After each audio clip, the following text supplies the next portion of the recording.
Ladies and gentlemen, the winning continues. I mean, it's unbelievable. Trump keeps winning. The victories keep piling up. This is really, really interesting. Paul Sperry, just now. So today, the Emoluments clause, or the Emoluments case against President Trump that was completely bogus to begin with, was thrown out in a unanimous court decision. That's victory number one. UK ambassador resigned, who called Trump inept. The economy is breaking records left and right. 50-year low in unemployment. GDP that's on the rise every quarter. I mean, the economy objectively is better than at any point in President Obama's tenure. Objectively. Wages are up. There are 1,200,000-300,000 more job openings than workers to fill them. So I don't know how this UK ambassador called Trump inept. First president to visit North Korea. So I don't know how this UK ambassador called Trump inept. But he resigned, which is hilarious. I'll get later on to Avenatti awaiting a court trial date. I mean, and that guy's, facing potentially many, many, many years away. Potentially.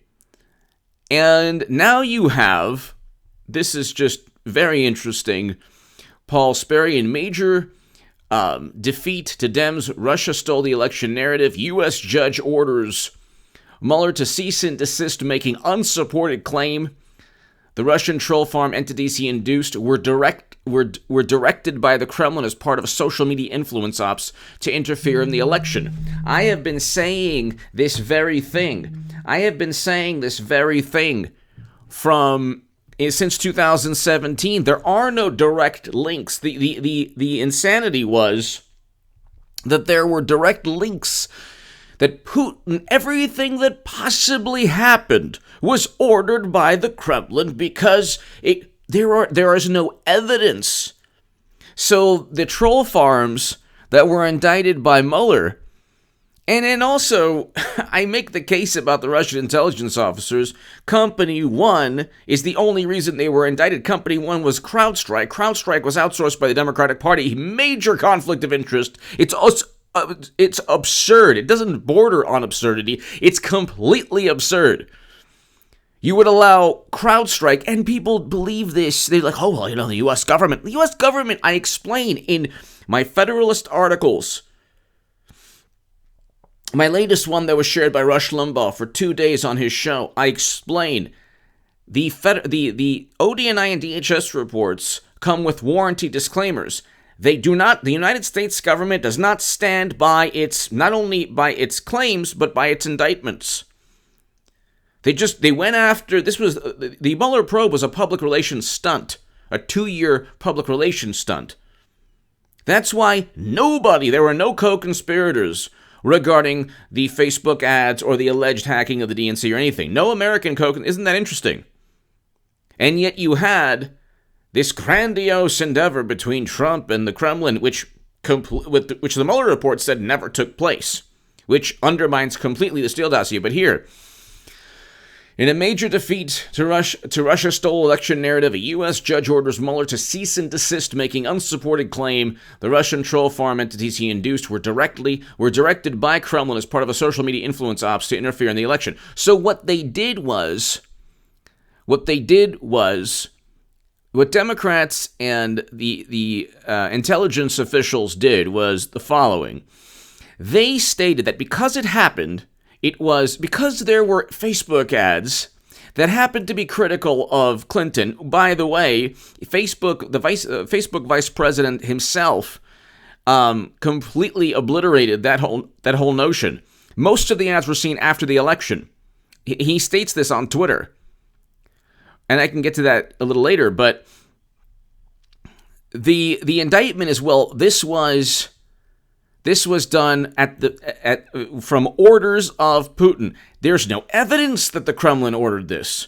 because the Kremlin had nothing to do with election. Well, let's put it this way. It is almost certain that nothing that you hear from the intelligence community was accurate in any way, shape, or form, including the fact that the DNC was hacked to inform the country that Bernie Sanders was cheated. This is really interesting. So, this is from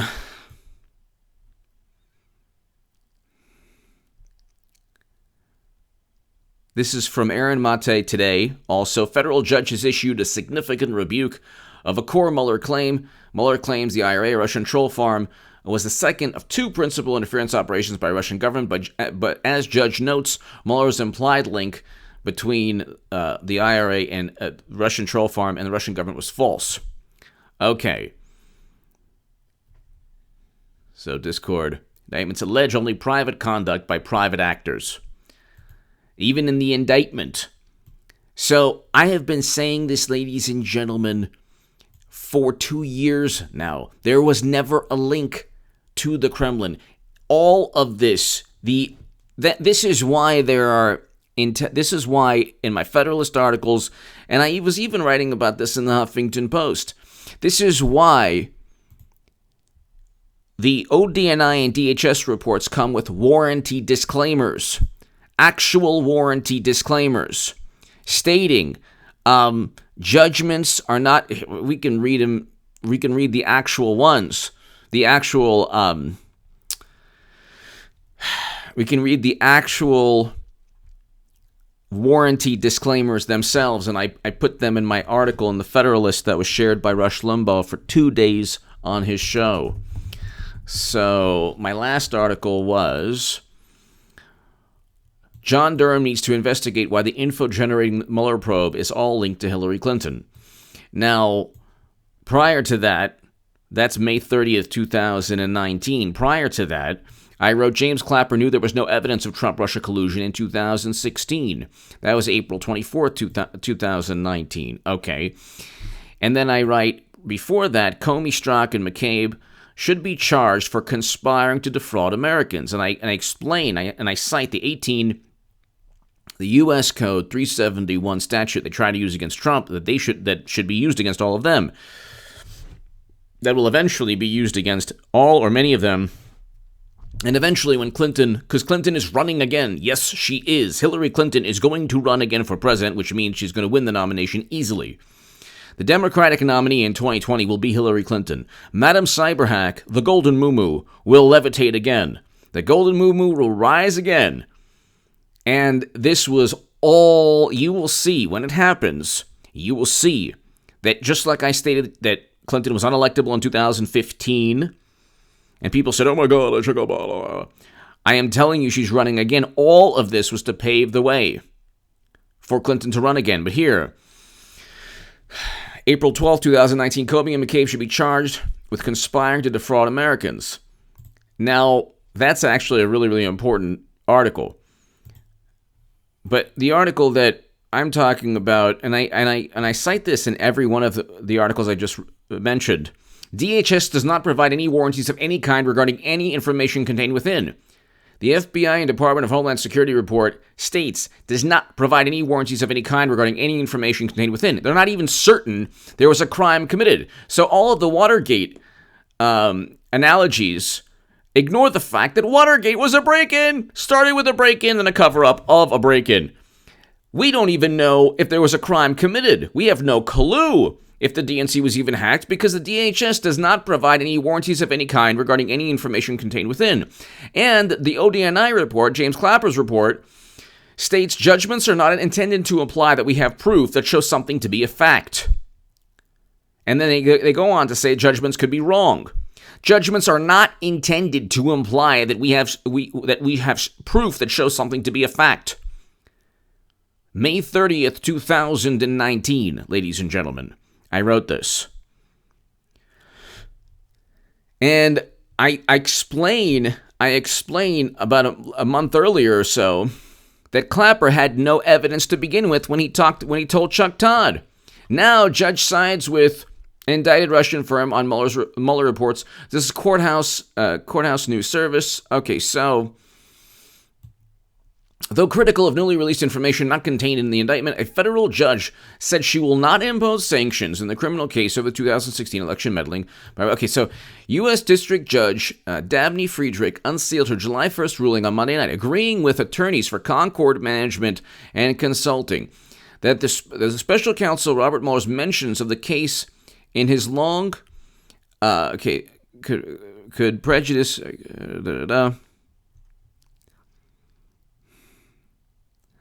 So let's see.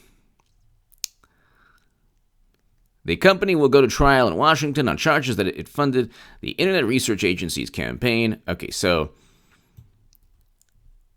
let's see. Judge sides with indicted Russian firm, and it goes on to basically. Friedrich entered an order that limit public state. Friedrich entered an order that she said would limit, quote, public statements about this case moving forward, and cautions the government that any future violations of that order will trigger a range of potential sanctions on the government. Public statements about this case moving forward. It will limit public statements. Because the government had no U.S. judge ruling debunks Mueller report for claiming false titles. Okay, another nail. So this is really, really interesting. This judge basically stated, this is really interesting. The judge basically stated, look, you have no evidence that these internet companies that were spreading anti-Clinton and also anti-Trump Facebook ads, by the way, were ordered by the Kremlin to do so. They have no evidence. No evidence. Guess what? They also have no evidence that the Russian intelligence officers hacked the DNC, because the indictment lists Company 1, and Company 1 is CrowdStrike. The indictment does not say that the United States government looked at servers on their own. Anyway, this is really, really interesting. Now, and I explain also, other numerous, just massive holes in all of these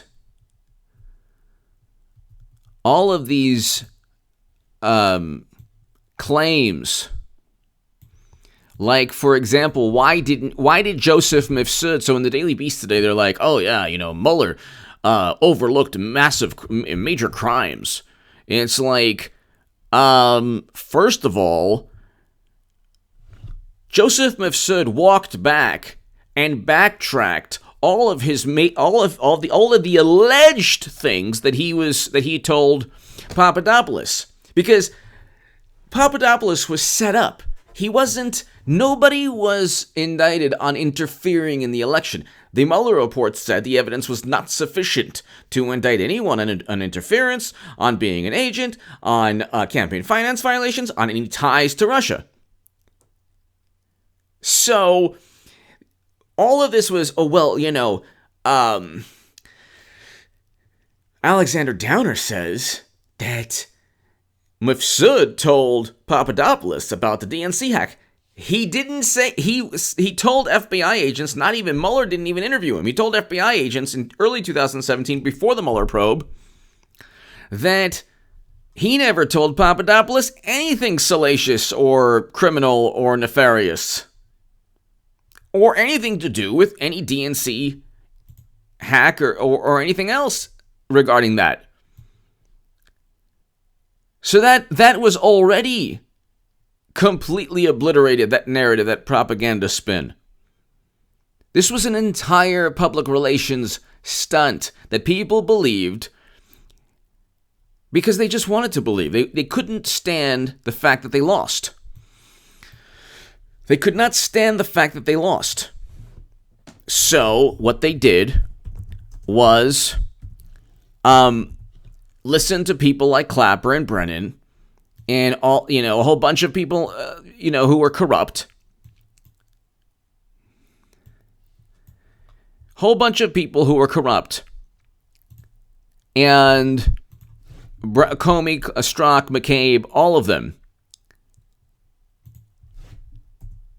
who were corrupt and who fabricated and set up and framed President Trump.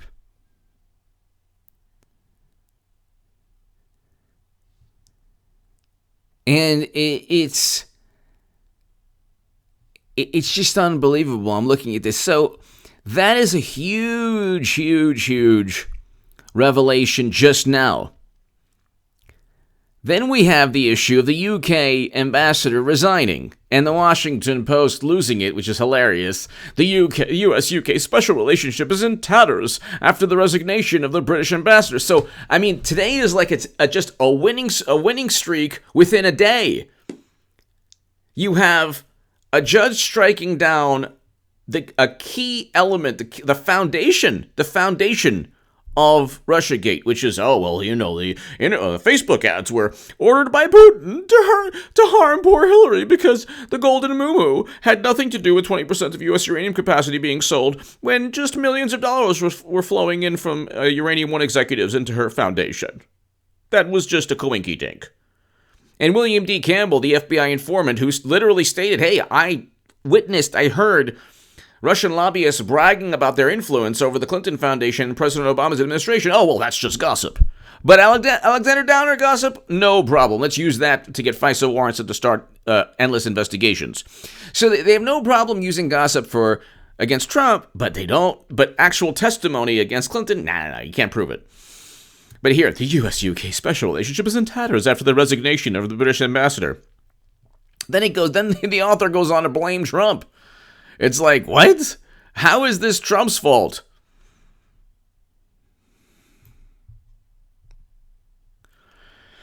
How is this Trump's fault?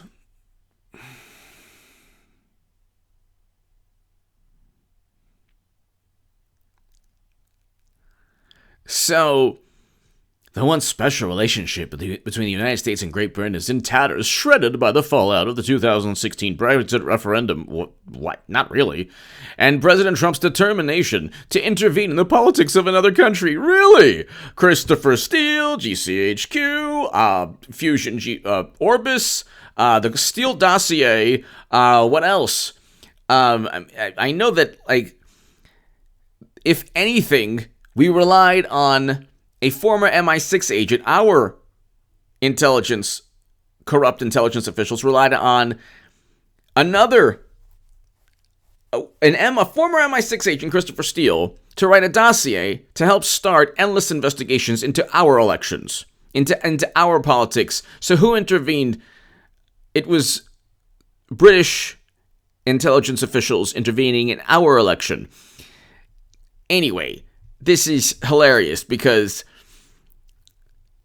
it's hilarious because Wednesday's resignation under fire by Kim Derrick, the British ambassador to the United States, represents a new low in recent relations between the two countries. No, the relationship between the UK and the US is just fine.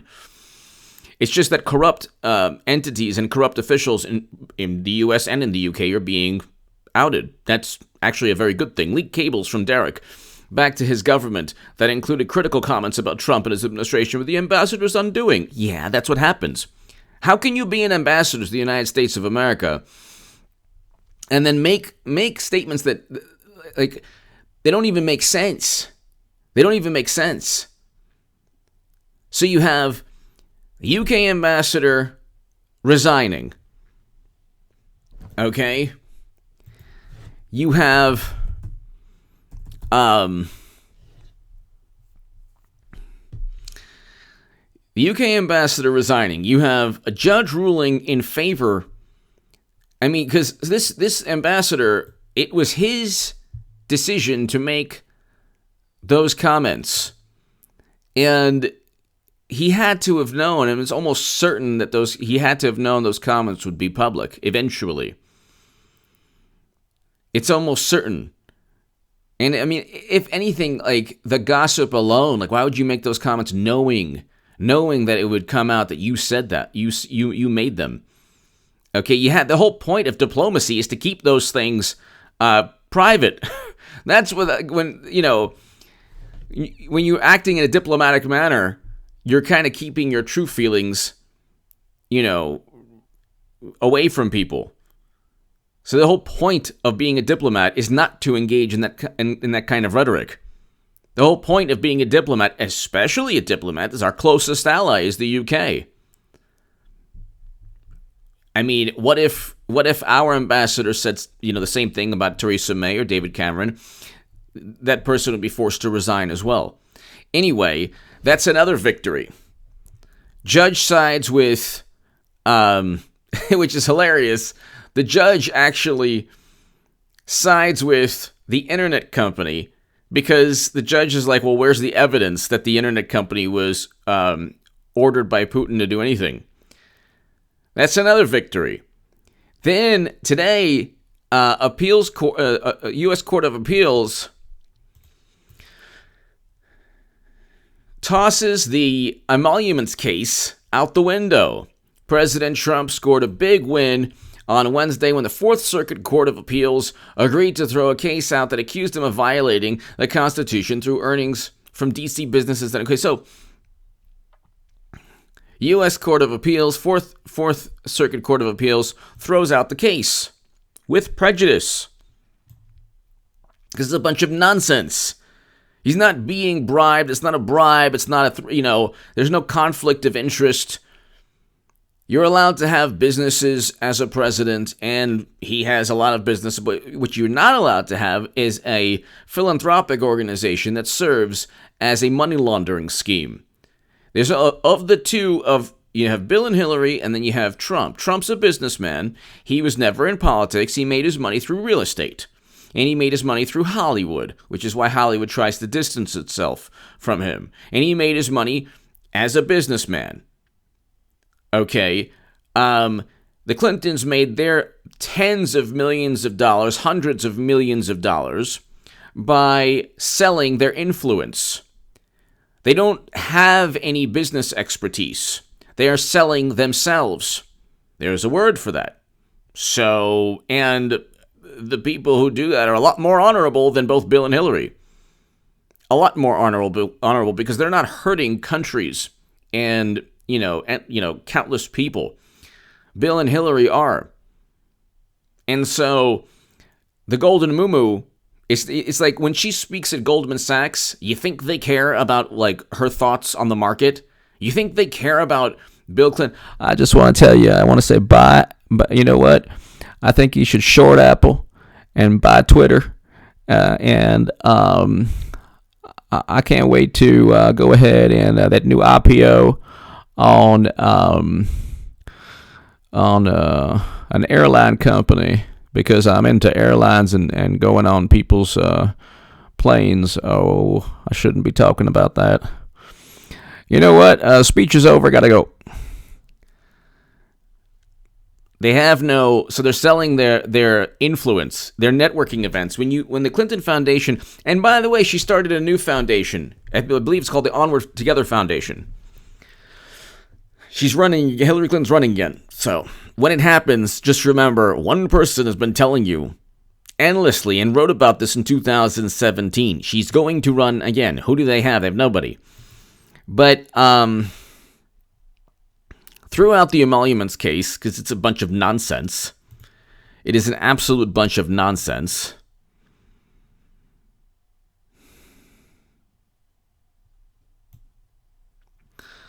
And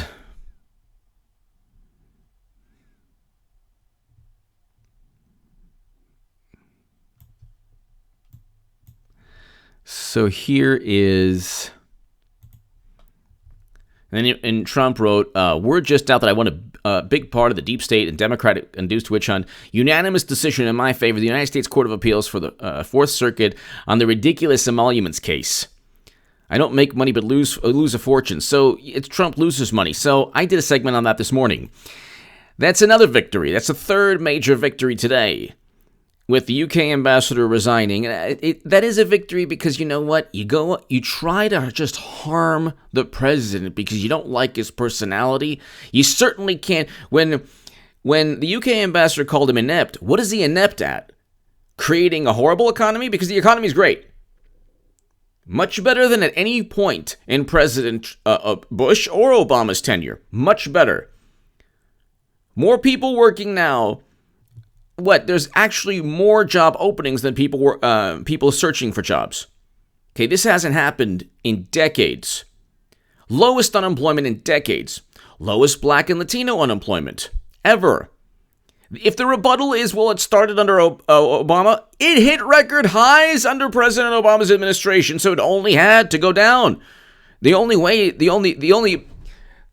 option was to just obviously go down, and it still hit record highs. You can't blame the recession, because with Obama, well, he had a recession, In 2012, look at the charts. Look at the unemployment charts. They were still high for Black and Latino unemployment, even up until 2012. The beginning of his second term. Technically, the recession ended in late 2009. So, anyway, UK ambassador resigns. Judge completely obliterates a key allegation in the whole, which basically was the foundation of the Russia probe and Mueller's probe. A U.S. Court of Appeals throws out the ridiculous Emoluments case against Trump, and that's a huge victory. And now you have an interesting one, and this guy was on, I think it was like over 100.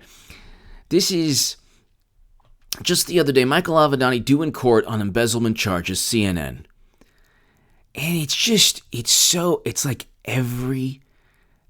from the intelligence community to attorney generals in Maryland and D.C., to the Democratic Party, to media, to Hollywood. They can't touch Trump no matter what they do. It always goes back. The worst thing that ever happened to this guy is that he became famous for representing Stormy and trying to go after Trump. They were literally talking about Avenatti 2020. And that is not hyperbole. He was on CNN. Some people were like, I think this, the only person who could really, stand up to Trump is this guy.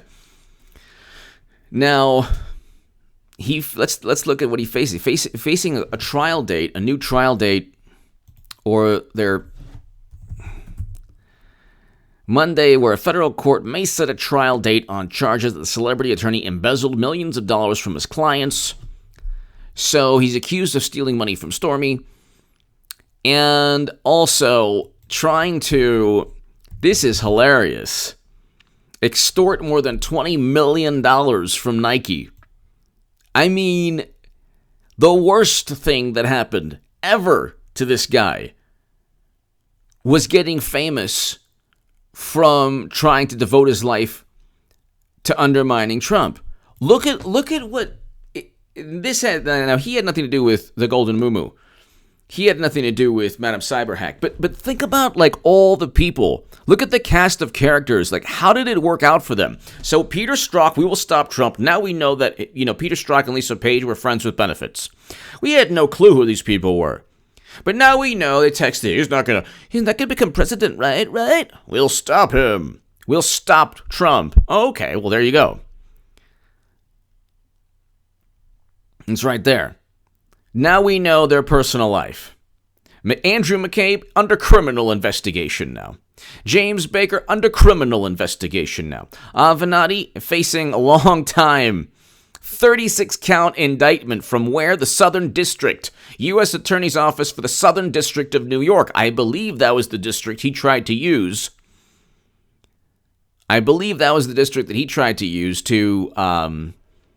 to go after Trump. And now he's facing a whole bunch of allegations. Serious stuff, trying to extort more than $20 million from athletic shoe giant Nike. Okay. Embezzling millions, allegedly.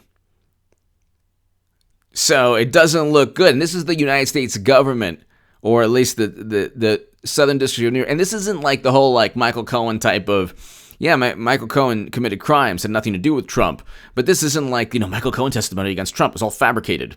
This is actually like they have him on tape, I think, or I'm not exactly sure, but he's facing a whole litany of problems. He was relishing the experience, and people where he was on CNN, MSNBC, I want to say like around 100 times, something like that. Why is it that every single person in a very tiny way, in like a microscopic way, same thing, like maybe I have a guardian angel or something, people try to attack me, they try to hurt me in media, it doesn't work out for them. Doesn't work out for them.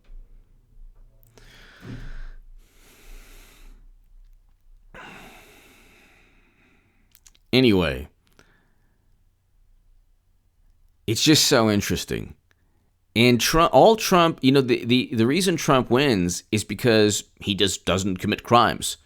That might sound like, like heads will, liberal heads would implode from hearing that. He doesn't.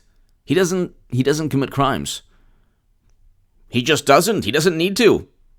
He doesn't need to. Real estate's a really tough business. And if you're pretty good in real estate, you'll have, you can make a lot of money. Real estate is a very difficult business. New York is the toughest place to become a real estate mogul. And if you last that long, you're doing a pretty good job. You don't really have to do anything. I mean, it's not like, it's not like Bernie Madoff or like, you see these, there's something tangible. You could look at a building. You have to build a building. It's not a stock that, can be worth $100 and then, $10 a week later. He doesn't have to sell influence, peddle his network of people that he knows. That's why when he's at, I forgot what dinner he was at. I forgot it was a charity function, a very famous charity function that they have in New York. And he was going after Madam Cyberhack in the most disrespectful manner. Even I was like, dang, you went there, no. It was hilarious and beautiful and amazing. And all the most powerful people there, almost as wealthy as Trump, maybe some more wealthy, were like, oh my God, you're saying this about... And you see Clinton, like, she's seething inside, but pretending to laugh. But I think it was the Al Smith or something like that. But anyway, ladies and gentlemen, it's just unbelievable. Give me your thoughts below if you want to share my Jerusalem Post article, please, below on AOC's latest nonsense. That's in the Jerusalem Post. Isn't it interesting how if you're a Trump supporter or anyone not considered, anyone not in the sphere of Democratic Party or liberal protection, you can be offended. It really doesn't matter if you're offended. It doesn't matter if, you have AOC just engaging in revisionist history, mangling semantics, words, the meaning of words, getting people to repeat things that just aren't true. Isn't it interesting how I'm completely offended. Read my Jerusalem Post article. It's like horrendous. I'm not even going to get into it because, whatever. You know how it is. But read my Jerusalem Post article. It is below in the pinned comment. Share it everywhere, please. And share my article in the Federalist that was shared by Rush Limbaugh twice on 2 of his shows. And if you want to support my voice long term, my Patreon is below. Ladies and gentlemen, this is a really, really important segment because it kind of encapsulates 4 major victories, political victories, against people or entities or factions that devoted their lives to utilizing the media and utilizing their influence, whether it's political or legal or whatever, against Trump, to harm Trump, to undermine his presidency, and it didn't work out for them, and the opposite took place. And it's like all of this, like, the interesting thing is when Clinton loses in 2020, and she will, she's not going to defeat Trump. She'll be the nominee, which will vindicate everything, every single thing I've ever said, especially when I was on the left, about Madam Cyberhack and the Democratic Party and liberals and many progressives. But she will leave in her path like people who've destroyed their lives trying to uphold a paradigm and trying to just, harm and undermine the president. It's all either at the behest or, in one way or shape or form trying to help the Clintons, because they run the show, they run the Democratic Party, liberal paradigm, media, everything. When Clinton loses again, you will have people wanting her to be indicted on the left, like actively saying, "My God, look what this person has done to us." So eventually Clinton will be indicted, but it won't be until after she loses the election. She will be running again, and ladies and gentlemen, it'll be interesting to see how many people fall prey to this kind of, it's like quicksand, or it's like this pitfall. If you devote your life to trying to harm Trump, it doesn't work out for you. It just doesn't. It doesn't. Give me your thoughts below. Share this segment. Thank you so very, very much. Thank you.